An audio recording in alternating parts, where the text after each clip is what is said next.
자, 우리 하나님의 말씀 봅시다. 하나님의 말씀 에베소서 6장 18절 말씀입니다. 에베소서 6장 18절 말씀.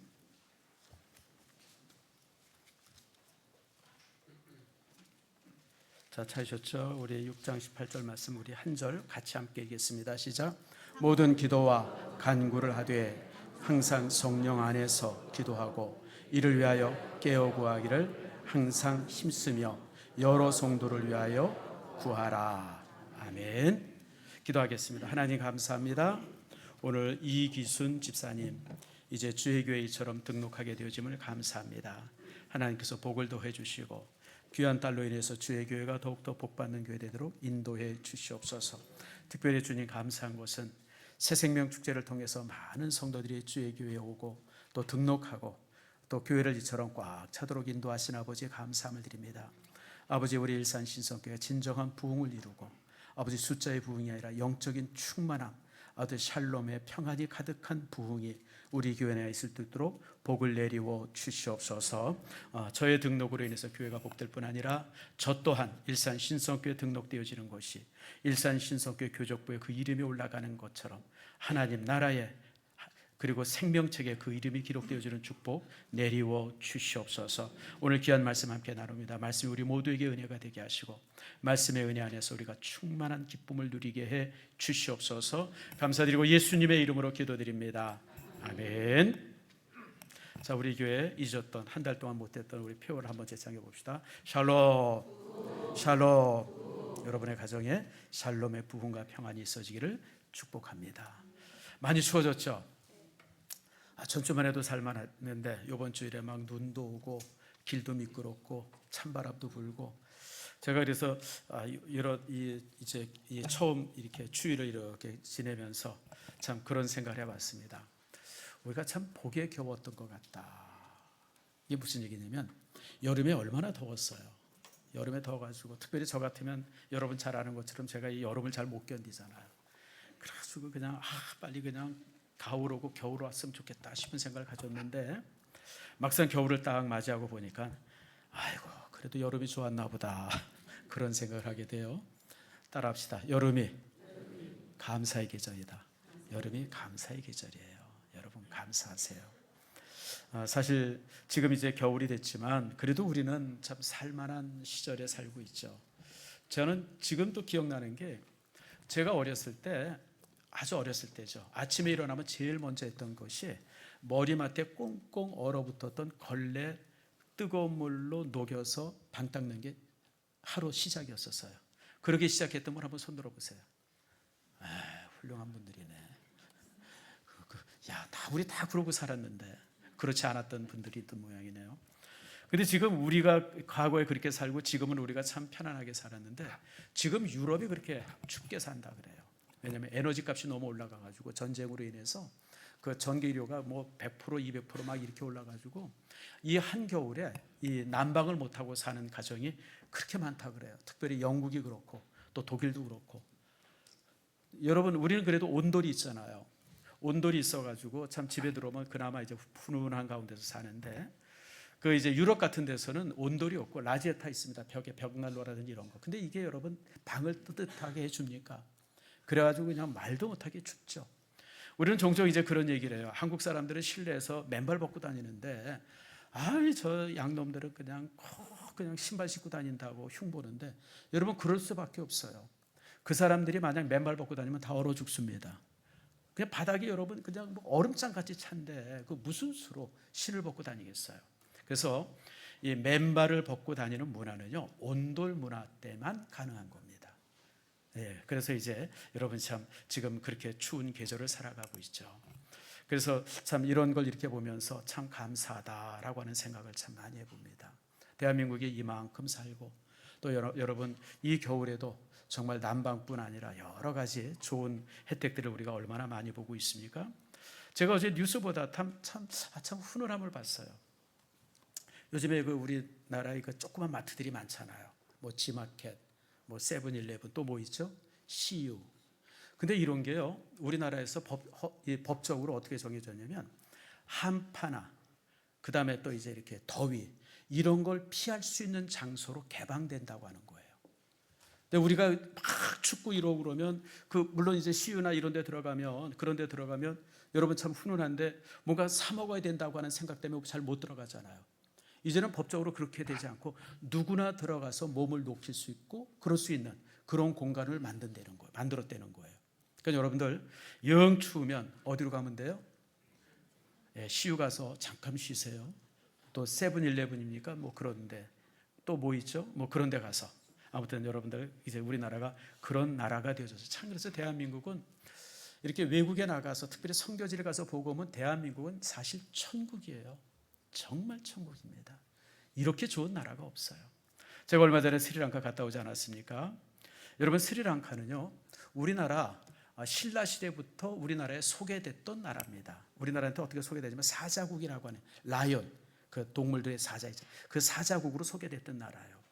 보통 이제 실크로드가 두 종류가 있어요. 육상 실크로드가 있어가지고 저기 그 중국의 그 이제 시안에서 출발해가지고 저쪽 이스탄불까지 또 로마까지 가는 이게 이제 육로가 있습니다. 이게 육상 실크로드입니다. 다른 말로 말하면 초월의 길이라고도 그럽니다. 사막의 길이라도 그게 굉장히 오래 걸리죠. 근데 또 하나의 실크로드가 있었어요. 그게 뭐냐면 아라비아 상인에 의해 가지고 페르시아인들이죠. 그들에 의해 가지고 이렇게 바다로 이렇게 그 이제 가는 그런 그 실크로드가 있었습니다. 그걸 갖다가 해양 실크로드라고 합니다. 그래서 보통 이제 아라비아에서 출발하면 페르시아부터 출발하면 그게 어디로 오냐면 이제 중간 기점으로 오는 게 스리랑카입니다. 인도양 중간에 딱 있지 않습니까? 그래서 거기서 이제 또 출발해가지고 무역풍을 타고 무역풍이 뭐냐면 여러분 이 적도 지역에는 바람이 이 1년에 2번씩 바뀝니다. 동에서 서쪽으로 불다가 또 서에게 동쪽으로 불어요. 그래서 이제 동에서 서에서 동쪽으로 부를 때는 페르시아에서부터 이제 아시아 쪽으로 우리 동남아 쪽으로 이렇게 오게 되어지고 그리고 이제 동에서 서로 불게 되어지면 이게 계절풍입니다. 이렇게 이제 반대로 가가지고 1년에 한 번씩 이렇게 이 바람이 바뀌는데 그래서 그걸 갖다 이제 무역풍이라고 그러거든요. 그 바람을 이용해서 무역을 했다 그래서 이제 무역풍을 타고 어디까지 오냐면 여러분 가보셨던 그 다낭이라고 하는 도시로 옵니다. 다낭에 가보면 후이안이라고 있잖아요. 그게 이제 그 스리랑카에서 출발한 배가 거기까지 이제 와서 정착을 합니다. 그리고 그 배가 거기서 중국으로 가죠. 중국의 광저우라든지 뭐 광동 이런 데 이제 가고 그리고 거기서 출발해 가지고 어디로 오냐면 일본 나가사키로 갑니다. 그리고 나가사키가 끝이 아니라 거기서 신라로 옵니다. 경주로 옵니다. 그래서 이제 페르시아 상인들이 저 페르시아 저 끝에 지금 이란이죠. 거기서부터 테헤란에서부터 출발해가지고 긴 길을 1년 동안 열심히 해가지고 경주에 도착을 해요. 그래서 경주에 와가지고 서로 물건을 주고받아. 그래서 여러분들 그 기록에 의하면 경주는 금이 그렇게 많았다고 합니다. 금이 많은 나라, 뭐 금이 많은 곳 그런 식으로 이제 소개가 되어졌고요. 그리고 이제 우리나라도 이제 그 페르시아 상인들이 그들을 통해서 많은 물건을 주고받아 가지고요. 여러분 지금 경주에 무덤을 판다든지 이러고 그러면요. 그 당시 그 동로마 제국의 그 유물들이 굉장히 많이 나옵니다. 그래서 한 20여 년 됐죠. 무열총인가요? 무슨 뭐 이 무덤을 하나 팠는데 거기서 황금으로 만들어진 검이 하나 나왔어요. 쇠로 되어 있는 검신은 다 녹슬어서 사라져 버렸고 칼자루랑 칼집 이런 게 나왔는데 그게 세계에서 몇 개 없답니다. 그게 페르시아 사람들이 왕족들이 쓰던 검인데 그게 이제 우리나라에서 발견된 거예요. 그러니까 사람들이 그걸 발견하고 깜짝 놀라고 아니 이게 왜 여기서 나와? 이게 왜 여기서 나와? 근데 그 무역 때문에 그렇다 그래요. 또 고려시대 때는 이제 어디로 왔냐면 개성에 그 대동강이 있고 대동강 중간에 병나도라고 있어요. 그 섬까지 와서 그래서 여러분 고려시대 때는 그 병나도가 그 페르시아 상인들의 아지트였습니다. 그 기록의 역사 기록을 보면 조선시대 초기에도 이 아라비아 상인들이 우리나라에 그렇게 많이 왔다고 합니다. 그런데 이제 이 쇄국 정책을 하게 됐죠. 뭐 이제 스리랑카도 마찬가지고 뭐 스리랑카도 사실 일찍 이렇게 그 문명이 왔음에도 불구하고 그냥 참 가난하게 살아요. 그 사람들이 한국 사람들을 보면 너무너무 부러워하고요. 근데 스리랑카는 여러분 잘 아는 것처럼 농사 잘 질 수 있죠. 여러분 그 산에 가면 뭐 과일들 뭐 가득하죠. 제가 이렇게 지나가는데 아침에 이제 이렇게 산보를 하고 이제 우리 집사람이랑 산보를 하려고 이렇게 호수 주변을 이렇게 걷는데 가로수가 망고나무가 가로수예요. 망고가 주렁주렁 열리고 망고가 막 떨어져 가지고 막 밟히는데 그걸 아무도 안 집어가는 거예요.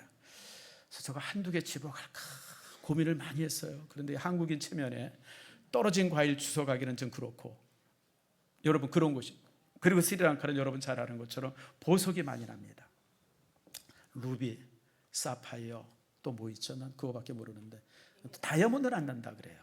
아무튼 이런 보석들이 그냥 땅만 파면 나오는데, 땅만 파면. 그런데 이런 나라가 너무너무 가난하게 살아요. 이게 뭐냐면 잘못된 종교, 잘못된 정치 철학이 그 나라를 지배하면서, 스리랑카는 불교로부터 2200년간 지배받던 나라거든요. 그러니까 그냥 그렇게 가난하게 살고 그렇게 풍부한데도 불구하고 그거 하나 제대로 이용 못하고, 참 저러는 모습 보면서 참 그래요. 우리나라도 사실 똑같았죠. 여러분 200년 전 조선시대는 얼마나 비참했습니까? 정조대왕이 죽고 나서부터 우리나라에 세도 정치가 시작되잖아요. 풍양조씨, 그 다음에 또 뭡니까? 안동권 씨인가요? 안동 김 씨인가요? 뭐 이런 사람들이 세도 정치를 해가지고 100년 동안 나라를 완전히 쑥밭으로 만들었어요. 그래가지고 그 당시 또 이제 이 사람들이 이제 했던 게 은둔국악입니까? 우리나라를 다 문을 닫아가지고 말입니다. 아주 그냥 뭐 꽉꽉 막힌 나라로, 당쟁의 나라로 만들었죠. 그러다가 이제 결국 우리나라가 1884년에 이제 개항이 되기 시작합니다. 유럽의 문명, 서구의 문명이 들어올 수 있도록 이제 항구들을 개방하면서 이제 교회가 같이 들어오죠. 그 다음 해에 여러분 잘 아는 것처럼 알렌 선교사가 들어옵니다. 이제 알렌 선교사는 의사였습니다. 의사 신부로 들어와서 복음을 전하기 시작했어요. 그러다가 이제 그 다음 해에, 알렌 선교사가 들어온 다음 해에 이제 알렌 선교사가 조정에 요청을 했죠. 나 혼자로서는 이 광해연을 감당할 수 있는 능력이 안 됩니다. 보조할 수 있는 사람들을 좀 몇 명 데리고 와야 됩니다. 그래서 알렌 선교사의 그 의료 보조원으로 들어왔던 사람이 언도우드와 아펜젤로 선교사입니다. 그들이 사실 목사로 들어온 게 아니라 의료 선교사 보조자로 들어왔어요. 그러면서 이제 우리나라의 교회가 이제 전파되기 시작했죠. 여러분, 그러면서 이제 이 말씀이 전해지고 믿음의 사람들이 생겨지면서, 그때 이제 초대교회 신앙인들이, 우리나라 초대교회 신앙인들이 정말 열심히 이제 믿음 생활을 시작합니다. 그때 특별히 여러분 일제시대에 한일 합방이 오면서 우리 국민들이 교회에 그냥 맞추고 오직 의지할 게 교회밖에 없었어요. 왜냐하면 조정은 무너졌고 국가는 무너졌고 일본은 이제 우리나라를 지배, 그러니까 어디 마음 둘 데가 없잖아요. 그래서 성도들이 교회에 몰리기 시작한 겁니다. 그래서 교회에, 그 당시 교회라고 하는 곳은 그런 그 교회에 모인 사람들을 훈련하고 또 이제 교육하는 그런 기관의 역할을 다했어요. 그래서 여러분 잘 아는 것처럼 우리나라 기독교인들이 제일 먼저 했던 것들이 뭡니까? 미신 타파했잖아요. 굿 점치는 거 이런 거 못하게 하고, 또 악습을 철폐하게 했어요. 담배 피는 거, 노름하는 거, 축첩제도, 그 다음에 신분제 이런 거 다 교회가 그것을 이제 타파하기 시작했고, 언문운동, 한글을 쓰는 운동도 사실은 교회에서 시작한 겁니다. 왜냐하면 100년 전에 우리 국민들이, 여러분 거의 90% 이상이 문맹자였었어요. 한문을 못 읽었어요. 근데 이들에게 복음을 전해야 되는데 한문 성경 아무리 가져다 줘봤자 소용이 없잖아요. 그래서 고민을 많이 했어요. 그러다가 발견한 것이 뭐냐면 한글이에요. 야, 한글이 있었구나. 그래서 선교사들이 한글을 발견하고 그 한글을 가지고 성경을 번역을 했습니다. 그게 최초의 구역 성경입니다. 마가복음부터 번역하기 시작했고, 그래서 그걸 번역했고, 그리고 그것을 이제 전파하면서, 그래서 여러분들 우리는 보통 우리나라 그 이제 한글은 주시경 선생에 의해서 이제 되어졌다 그러는데 아니에요, 여러분들. 교회에서 된 거예요. 주시경 선생은 교회 선교사들의 제자였습니다. 그래서 선교사들이 한글을 발견해냈고 한글에 띄어쓰기 만들어놓고, 그 전까지는 띄어쓰기가 없었어요. 그냥 톡 붙여 써가지고 어디서 끊는지를 몰랐어요. 아버지가 가방에 들어가는지 아버지가 방에 들어가는지 구분이 안 될 정도로. 근데 띄어쓰기도 만들고, 그래서 그때 한글운동이 일어나면서 우리나라가 한글이 만들어진 겁니다. 그리고 이제 또 하나는 새교육운동을 했어요. 서구의 수없이 많은 문명과 문화들을 교회를 통해서 전파되었어요. 근데 더 놀라운 것은 그 당시 교회에 모였던 그런 신앙의 선지들이 다 애국자였습니다. 나라를 위해서. 그래서 여러분 일제시대 때 독립운동한 사람들은 다 교회 출신들이에요. 교회에서 만들어, 이승훈이라든지 이상재라든지 무슨 김구, 여러분 김구, 수없이 많은 사람들이 다 교회에서 훈련된 사람들이에요. 근데 저는 그때 이제 제가 참 놀란 것 중에 하나가 그분들의 기도문을 제가 한번 읽은 적이 있어요. 그 100년 전에 교회에서 있었던 신앙의 선진들의 기도. 놀라운 사실은 그들 모두가 모든 기도문의 제일 첫 번째가 애국, 애족이었었어요. 나라를 사랑하고 국민을 사랑하고 정말 국가를 사랑하고 교회를 사랑하고 그것이 기도의 그 모든 데 있어서 맨 먼저 있었습니다. 그리고 나서 나중에 가가지고는 이제 자신의 개인의 문제들을 기도했어요. 여러분 그렇게 기도했던 신앙의 선진들의 기도가 세상을 바꾸지 않습니까? 나라가 독립이 됐고요. 그리고 나서 그들에 의해 가지고 우리나라 헌법이 만들어지고요. 여러분 대한민국 헌법은 제가 누누이 말씀드리지만 가장 성경적 사상과 성경적 그런 어떤 그 말씀에 기초되어 있는 헌법이 대한민국 헌법입니다. 미국의 헌법보다 독일의 헌법보다 영국의 법보다 세상의 그 어떤 나라의 법보다 가장 성경적 사상과 성경적 가치를 깊게 담고 있는 헌법이 대한민국 헌법입니다. 이건 기적 같은 일이에요. 여러분 어떻게 그 대한민국에서 저런 헌법을 만들어 세계 사람들이 다 놀랍니다. 근데 왜 그게 가능하냐면 재헌 의원들, 첫 번째 국회의원들이죠. 이 법을 만들었던 재헌 헌법에 그 헌법을 만들었던 국회의원들의 3분의 2가 크리스찬이었습니다. 목사님이었고 장로님들이었어요. 그들 중심으로 만들어진 게 우리 대한민국 헌법입니다. 가장 복음적이고 성경적인 헌법으로 이제 되어졌죠. 그러니 그런 분들에 의해 가지고 되어졌던 대한민국인데, 자 요즘에는 이제 우리의 기도를 보면 그 이전에 우리 신앙의 선진과 같이 우리가 기도하지 못할 때가 참 많이 있습니다. 우리도 이제 과거의 신앙의 선진들처럼 기도를 많이 하죠. 여러분 우리가 얼마나 기도 많이 합니까? 그런데 기도의 시간들, 기도의 열정은 비슷한데 뭐가 다르냐면 기도의 내용이 달라요. 100년 전의 신앙의 선진들은 나라를 위해서 애국, 애족이 기도의 거의 중심이었는데 지금의 우리 기도는 항상 나예요. 나의 건강, 내 가족, 내 사업, 내 물질, 항상 이렇게 나를 벗어나지 못하고 그리고 나중에 이제 더 멀리 가서 이제 나라를 위해서라 민족을 위해서 뭐 이렇게 기도하는 참 그런 내용이 되어졌습니다. 그래서 오늘 이 시간에 우리의 기도가 참 이렇게 많이 바뀌게 되어졌는데 다시 우리가 과거에 우리 신앙의 선진들처럼 기도할 수 있기를 위해서 이 부분들을 여러분들과 함께 이제 나누려고 합니다. 자, 우리 먼저 다시 한번 18절 말씀을 다시 한번 읽어봅시다. 시작. 모두 기도와 간구를 하되 항상 성령 안에서 기도하고 이를 위하여 깨어 구하기를 항상 힘쓰며 여러 성도를 위하여 구하라.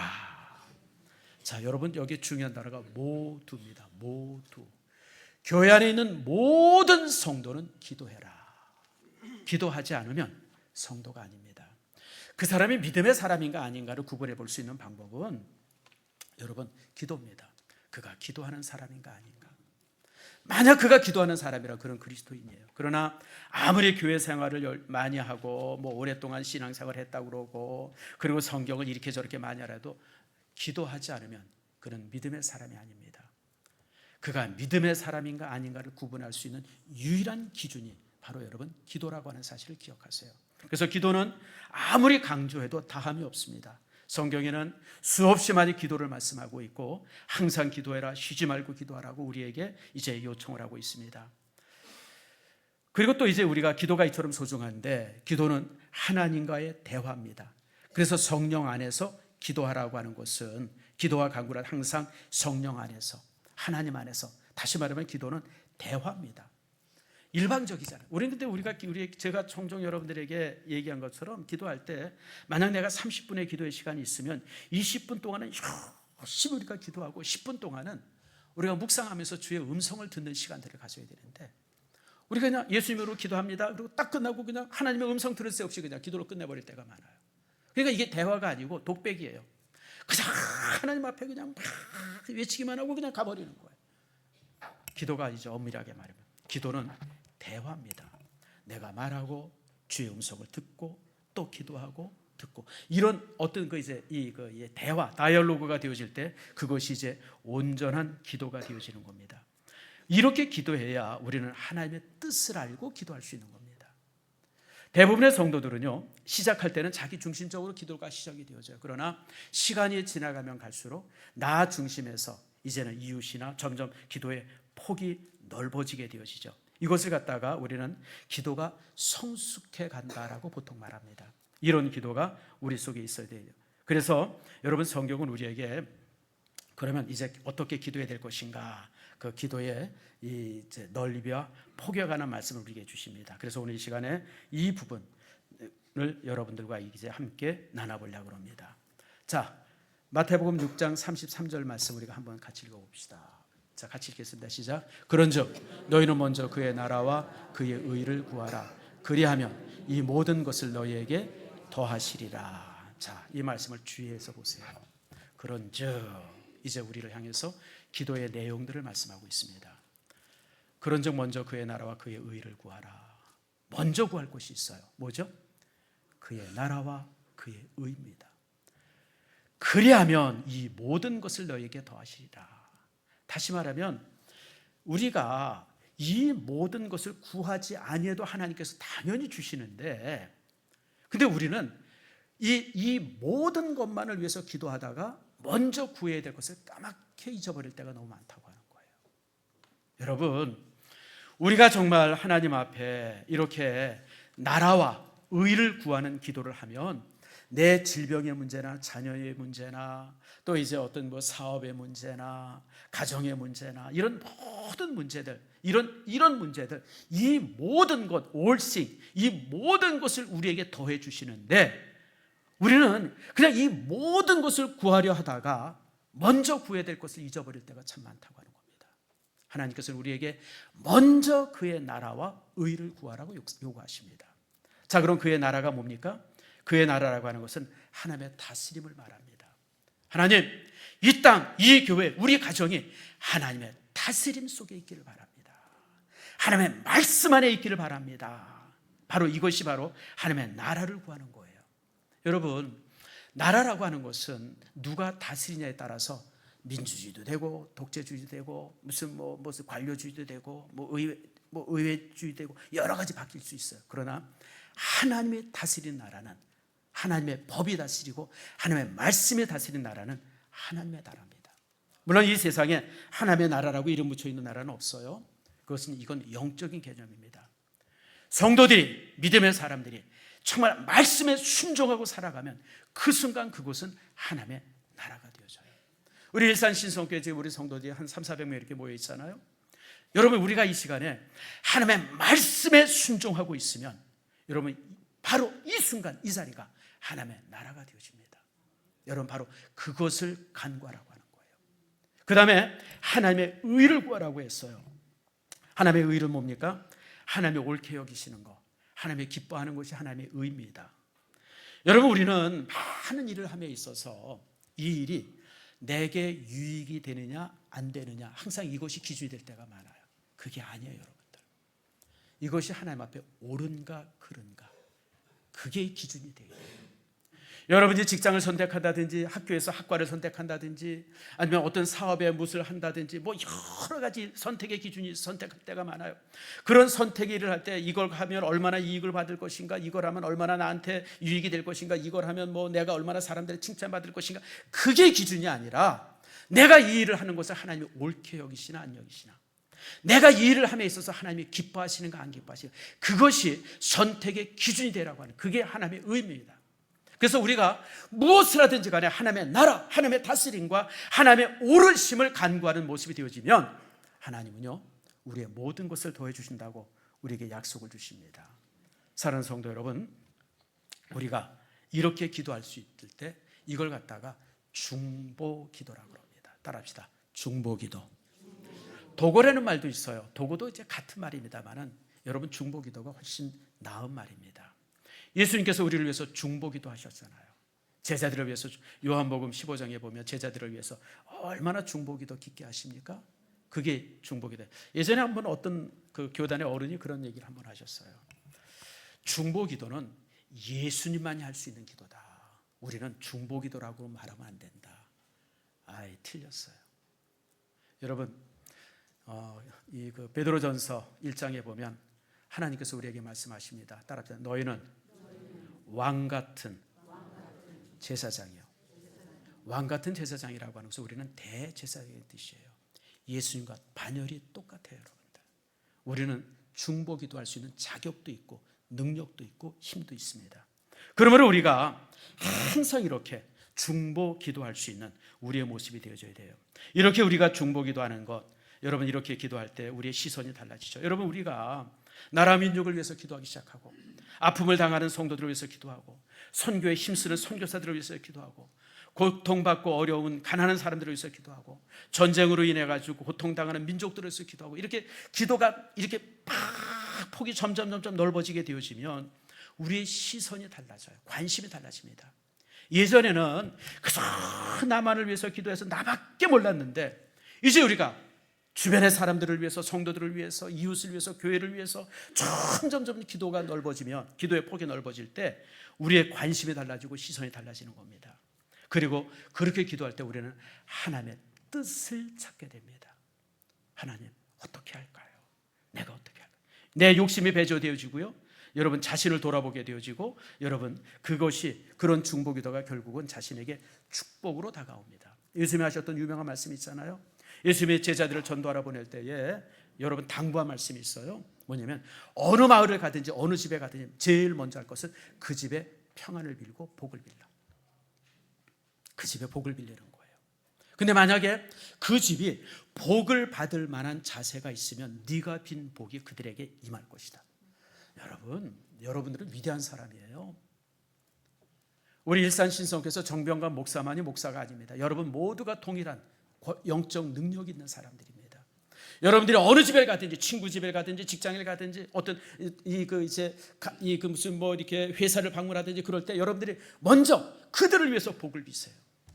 복을 빌면 여러분들이 빈 복이 그 곳에 임합니다. 이것은 제 말이 아니라 누구의 말이에요?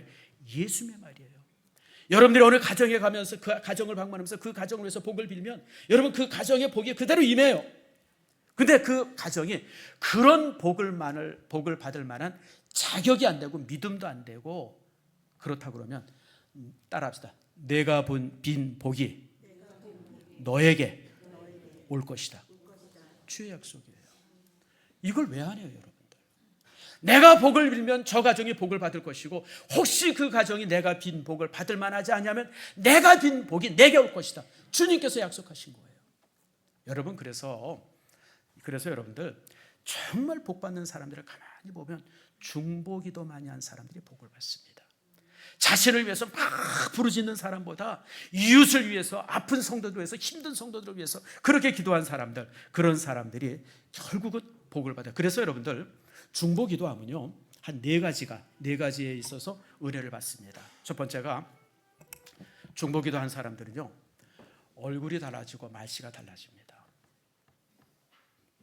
여러분 잘 기억하세요. 중보기도한 사람은 얼굴이 달라집니다. 말씨가 달라지고요. 사도행전에 보면 스데반이 돌에서 맞아 죽는 장면이 있어요. 돌에 맞아 죽을 때 스데반이 기도합니다. 하나님 저들의 죄를 저들에게 돌리지 마옵소서. 그러고 죽죠. 근데 그렇게 기도하는 순간 스데반의 얼굴이 무엇과 같았다고요? 무엇과 같았다고 그래요? 천사와 같았다고 그랬어요. 천사와 같았기 때문에 그렇게 기도한 것이 아니라 그렇게 기도하니까 그 얼굴이 천사처럼 변한 겁니다. 여러분 우리가 항상 이웃을 위해서 중보기도하면 내 모습이 내 외향이 달라집니다. 그리고 그렇게 기도한 사람들은 언어가 달라집니다. 언어의 내용들, 언어의 모습들이 달라져요. 사람들이 보면 언어에 이 가시돋친 언어를 쓰는 사람들이 있어요. 먼저 송곳 같은 언어를 쓰는 사람들이 있어요. 특징은 여러분 중보기도를 못해서 그래요. 어떤 사람을 향해서 그리고 교회를 향해서 힘들고 어려운 성도들을 위해서 그들을 위해서 기도하면요 여러분 칼이 사라지고 독이 사라지고 가시가 사라집니다. 자 우리 옆 사람 얼굴 한번 보세요. 어디 천사 같아요? 천사 안 같아요? 여러분 옆 사람 얼굴이 천사 같으면 그 사람은 중보기도하는 사람들입니다. 정말 그래요. 제가 요즘에 이제 대학 동기들을 가끔 만나요. 한 3-4달에 한 번씩 이렇게 만나는데 그 친구들이 내 대학 때 별명을 아직도 기억을 해요. 되게 기분 나빠요. 좋았던 건 기억을 안 하고. 그래서 나보고 빨치라 그래 아직도. 야 빨치야. 그게 빨치가 뭐의 준말이에요? 빨치산의 준말이에요. 제가 대학 때 되게 독했습니다. 여러분 제게요 되게 독했어요. 왜냐하면 그때 너무 사는 게 힘들어서 그랬던 것 같아요. 사람은요 삶이 힘들면 사람이 독해지게 돼 있어요. 그래가지고 제가 그 말도 좀 독했고 태도도 행동도 되게 독해가지고 사람들이 저보고 빨치산이라고 놀렸는데, 빨치산 그러면 너무 다 들려지니까 산자는 빼고 빨치라고 불렀던 그걸 대학 친구들 몇이 아직도 기억을 하고 있더라고요. 근데 지금은요 제가 제 모습을 봐도 감탄해요. 많이 변했어요. 내 옛 모습이 전혀 아니에요. 그동안 제가 목회를 하면서 성도들과 함께 하면서 또 여러분에게 배우고 또 여러분들과 같이 사랑하면서 그러면서 제가 외모가 바뀌었어요. 참 제가 얼마나 감사한지 몰라요. 하나님이 나를 이렇게 바꿔주시는구나. 그래서 저는 지금 어딜 가도 제가 목사인지 대부분의 사람들이 알아요. 제가 30대 40대 우리 장로님들랑, 특별히 제가 임장로님이랑 임창수 장로님이랑 어딜 가면 항상 임장로님한테 목사님, 나한테는 목사라고 하는 사람이 없었어요. 되게 기분 나쁘더라고요. 아니 내가 목사인데 임창수 장로님 보고 자꾸 목사님이라고. 그게 제 40대 제 50대의 모습이었었어요. 근데 하나님께서 저를 바꿔주셔서 이제는 제가 어디를 가도 사람들이 저를 목사인 줄 알아요. 목사인 줄 알아봐요. 여러분 우리가 정말 중보기도하면 이렇게 하나님께서 우리를 바꿔주십니다. 두 번째로 중보기도가 진정한 사랑입니다. 제가 이렇게 나이가 들면서 제일 후회하는 것 중에 하나가 그때 내가 왜 그랬을까라고 하는 생각들을 참 많이 해요. 여러분 살다 보면 기분 나쁜 일이 있고 힘든 일이 있고 날 어렵게 한 사람들에 대한 태도들이 있잖아요. 그때 나도 이제 동일하게 그렇게 대할 때가 많았잖아요. 근데 지금 지나고 보니까 내가 그때 왜 그랬나 그런 게 후회될 때가 참 되게 많더라고요. 이제 사랑해야지. 근데 여러분 전주에도 제가 말씀드린 것처럼 내가 그 사람 사랑해야지라고 하는 결심 가지고는 죽어도 사랑이 안 돼요. 여러분 내가 누구를 사랑해야 된다 그러면 이제부터 여러분들이 그 사람을 앞에 놓고 기도하기 시작하세요. 크게 기도하세요. 10번, 20번, 100번, 1000번이라도 기도하세요. 그렇게 기도하고 그 사람 앞에 딱 서면요 용서라고 하는 말 자체가 여러분 교만이에요. 우리가 누구를 용서해요? 다 똑같은 사람들인데. 그리고 어떤 사람과 만약에 이렇게 등졌다 그러면 그 사람만 문제 있는 게 아니라 나도 문제가 있었던 거예요. 항상 여러분 인간의 문제는 항상 쌍방이지 여러분 한 사람만 일방적인 게 없어요. 근데 그렇게 기도하고 그 사람 앞에 딱 서면요 여러분 예전에 가졌던 감정들이 눈 녹듯이 사라지는 것을 경험합니다. 그래서 여러분들 중보기도가 진짜 사랑입니다. 여러분이 누구를 사랑한다 그러면 누구를 사랑해야 된다고 여러분 마음을 먹으면 이제부터 그 사람을 위해서 기도하기 시작하세요. 자녀를 위해서, 이웃을 위해서, 여러분에게 상처 준 사람들을 위해서 이제부터 기도하세요. 여러분 원수가 사라진다는 것은 내게 복입니다. 내 마음에 누구를 향해서 공한 마음이 있고 어떤 사람한테 닫혀있는 마음이 있으면 신앙의 모든 것이 닫혀지게 돼요. 그래서 여러분들 그런 것이 무너지려면 여러분 중보기도해야죠. 놀라운 사실은 여러분 중보기도할 때 내 문제가 해결이 됩니다. 유명한 얘기들이 많죠. 한경재 목사님이나 조영기 목사님 이런 분이 젊었을 때 20대 폐병으로 거의 죽을 고비를 넘긴 사람들 아닙니까? 근데 그들이 자신의 병을 위해서 기도한 것이 아니라 나라, 민족을 위해서, 이웃을 위해서 중보기도했어요. 그렇게 중보기도할 때 자신의 병이 깨끗하게 나았는 경험들을 합니다. 그리고 그들이 위대한 목회자가 됐어요. 여러분 마태복음 6장 36절에 주신 말씀이 바로 그거예요. 너희는 먼저 그의 나라와 그의 의를 구하라. 그리하면 이 모든 것을 너의 질병뿐만 아니라 너의 모든 것을 내가 너에게 더해 주신다. 하나님의 약속입니다. 여러분들에게 어떤 중요한 문제가 있습니까? 아픔이 있습니까? 정말 힘 있습니까? 이제부터 여러분들이 중보기도 하세요. 하나님 앞에 나라 민족을 위해서, 성도들의 아픈 성도를 위해서, 힘든 성도들을 위해서, 정말 고통받는 성도들을 위해서 여러분들이 그들을 위해서 정말 함께 기도해 보세요. 하나님은 여러분을 치료해 주십니다. 그리고요 이렇게 중보기도하면 하나님 앞에 담대해지죠. 여러분 그럴 수밖에 없죠. 내가 나를 위해서 간구하는 것이 아니라 다른 사람을 위해서 간구할 때 우리는 하나님 앞에 담대해집니다. 담대해질 수 있어요. 이것이 이제 기도의 폭입니다. 저는 제가 여러분에게 다시 한번 말씀드려요. 우리가 기도할 때 기도가 나를 넘어서야 돼요.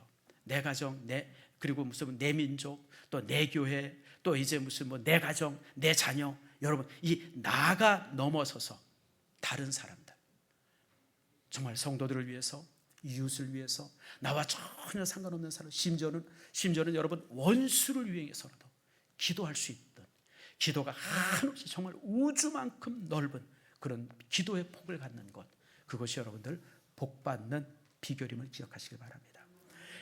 기도의 넓이가 이래요. 내 기도는 깊이가 있어요. 깊은 기도가 있습니다. 한때 우리나라에 관상기도라는 게 유행한 적이 있습니다. 한 20년 되죠. 저도 굉장히 그때 관심이 있었어요. 관상기도. 아마 여러분 기억날 겁니다. 저도 또 이제 관상기도 따라해보려고 또 뭐 이렇게 저렇게 공부도 해보고 또 쫓아도 다녀보고 그랬었어요. 특별히 이동원 목사님 같은 분은 이제 관상기도 학교인가 뭐 그런 걸 만들어가지고 또 관상기도를 많이 또 전하기도 하고 그랬었어요. 관상기도가 뭡니까? 관자가 무슨 관자예요? 볼 관자예요. 나를 들여다본다. 깊은 내면을 바라보는 그런 기도, 그런 어떤 영적인 기도, 그게 이제 관상기도다. 뭐 그러면서 이제 유행한 적이 있었습니다. 근데 여러분 그게 한 5, 6년 반짝이다가 사라져 버렸어요. 왜 그런지 아세요? 내 내면의 깊은 곳을 들여다보면 뭐가 나타나죠? 영적으로 막 놀라운 것이 나타납니까? 아니에요, 여러분들. 뭐가 나타나냐면 죄가 나타나요. 교만이 나타나고 자신의 부끄러움이 드러나는 겁니다. 그래서 관상기도가 여러 사람들이 해보다가 이게 아니지. 그래서 이제 그 관상기도라는 말이 요즘에 우리 주변에 이제 사라졌어요. 여러분 깊은 기도가 어떤 기도입니까? 여러분 깊은 기도는 따랐다. 항상 그리고 깨어 기도하는 거예요. 기도는 항상 기도하는 것이 깊은 기도지. 뭐 어디 골방이나 뭐 기도원에 들어가서 그냥 오래 앉아 있는 거, 그게 여러분 깨어 있는 기도가 아니에요. 깨어 있는 기도는 항상 쉬지 않는 기도입니다. 여러분 우리가 한순간에 뭔가 잘하는 것은 누구나 할 수 있어요. 어디 부흥회라든지 이런 걸 통해서 막 열광적으로 기도할 수 있어요. 한순간에 그렇게 기도할 수 있어요.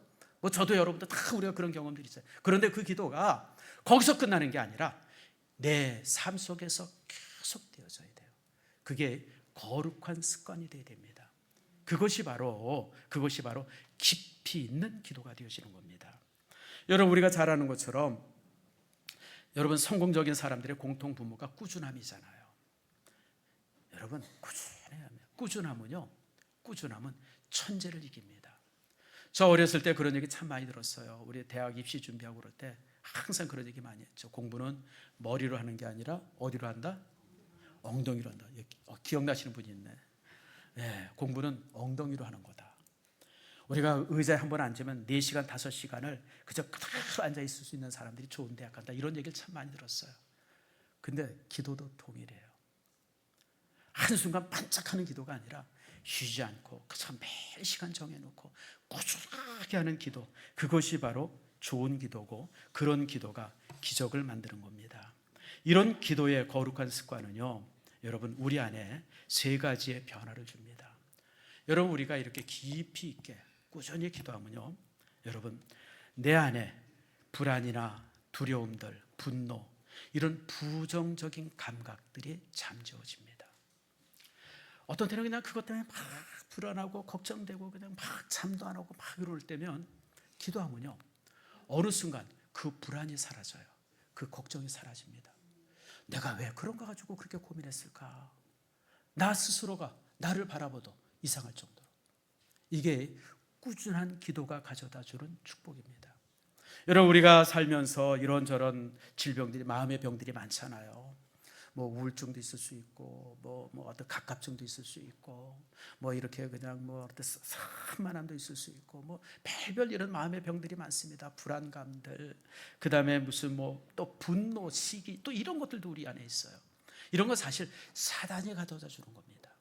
근데 우리가 그런 사단이 가져다 드는 습관 속에서 그런 어떤 이 미끼 앞에서 우리가 무너질 때가 많습니다. 여러분, 기도하세요. 꾸준히 기도하면요, 어느 순간 여러분을 이렇게 붙들고 있었던 분노가 사라지고요, 두려움이 사라지고요, 부정적 감정들이 하나둘씩 사라집니다. 그래서 여러분들, 유명한 말씀이죠. 빌립보서 4장 7절에 있는 말씀입니다. 빌립보서 4장 6절과 7절에 있는 말씀. 자, 우리 한번 같이 읽어볼까요? 시작. 아무것도 염려하지 말고 다만 모든 일에 기도와 간구로 너희 구할 것을 감사함으로 하나님께 아뢰라. 그리하면 모든 지각에 뛰어난 하나님의 평강이 그리스도 예수 안에서 너희 마음과 생각을 지키시리라. 여러분, 어떤 불안한 일들, 걱정스러운 일들, 그걸 막 기도하면요, 어느 순간 그것이 사라질 때가 있어요. 그리고 그것이 사라지면서 문제가 해결이 되어져요. 여러분, 이 순서를 잘 기억하세요. 문제가 사라지기 때문에 불안이 사라지는 게 아니에요. 먼저는 하나님께서는 내 마음속에 있는 불안들을 사라지게 합니다. 걱정을 사라지게 하고 근심을 사라지게 합니다. 그러고 나면 하나님께서 문제도 해결해 주십니다. 이게 순서예요. 근데 우리는 항상 거꾸로, 하나님 그걸 해결해 주시면 내가 평안할 것 같아요, 그거 잘 되게 해주시면 내가 정말 발 뻗고 잘 것 같은데, 아니야. 여러분들, 우선 하나님께서 여러분의 마음의 평강을 주셔야 돼요. 어떤 질병이 찾아왔어요. 여러분, 우리가 다 이런 저런 질병들 걸리잖아요, 나이 들면. 그럼 여러분들, 하나님 이 질병 물리쳐 주시면 내가 정말 아니야. 여러분들, 기도하기 시작하세요. 기도하면 먼저 하나님께서 여러분 마음속에 불안을 사라지게 합니다. 그리고 불안이 사라지는 것은 내게 응답하게 했다고 하는 하나님의 약속이 되어집니다. 그래서 여러분들, 이 놀라운 변화를 경험하기를 축복합니다. 그리고 이렇게 꾸준하게 기도할 때 자신을 성찰할 수 있어요. 내가 누군지를 보게 됩니다. 여러분들, 내면의 성찰 시간을 갖게 되어지죠. 여러분, 그냥 습관적으로 짧게 기도하고 그러고 있으면요, 내가 누군지 잘 몰라요.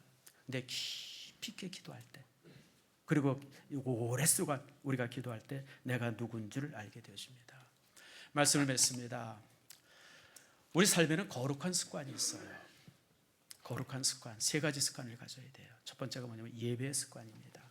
항상 예배가 습관이 돼야 돼요. 예배하자, 예배드리자, 예배의 습관. 두 번째 거룩한 습관이 기도의 습관입니다. 항상 기도하고 쉬지 않고 기도하는 이 거룩한 습관을 가져야 돼요. 그리고 세 번째가 여러분, 헌신의 습관, 드림의 습관입니다. 하나님 앞에 내 시간을 드리고 물질을 드리고 뭘 드려도 아깝지 않은 드림의 습관. 이 세 가지 습관이 우리를 지배할 때 여러분은 진정한 하나님의 사람이 되어집니다. 아무쪼록 오늘 이 시간에 함께한 모든 성도들이, 특별히 오늘은 이제 기도의 습관, 이 부분 속에서 여러분이 놀라운 축복을 받기를 바랍니다. 기도는요, 따라합시다. 더 넓고 더 깊게. 이게 우리의 기도가 되어야 됩니다. 우리의 기도가 더 넓어져서 정말 온 세상을 품을 수 있고 우주까지 품을 수 있는 그런 기도가 되어야 되고, 우리의 기도가 쉬지 않고 날마다 꾸준히 하는, 그래서 깊이 있는 기도가 되어지는 여러분 모두가 되어지기를 축복합니다.